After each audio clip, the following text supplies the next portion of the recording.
సంవత్సరము ఒక ప్రధానమైనటువంటి ప్రమాణం. అటువంటి సంవత్సరం 365 రోజులతోటి 12 మాసములతోటి కూడి ఉంటుంది. మనకి చైత్రమాసంలో శుక్లపక్షంలో వచ్చేటటువంటి మొట్టమొదటి తిథి అయినటువంటి పాడ్యమి నాడు కొత్త సంవత్సరం ప్రారంభం అవుతూ ఉంటుంది. మనం చాంద్రమానాన్ని అనుసరిస్తాం. 60 సంవత్సరములు.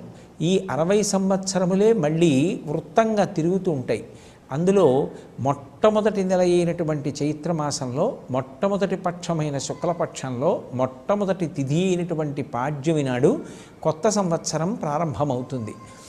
ఋషులే కొత్త సంవత్సరం ప్రారంభమైనప్పుడు దాన్ని అనుష్ఠించి తత్సంబంధమైనటువంటి ప్రయోజనాల్ని పొందడానికి కావలసినటువంటి రీతిని నిర్ణయం చేశారు.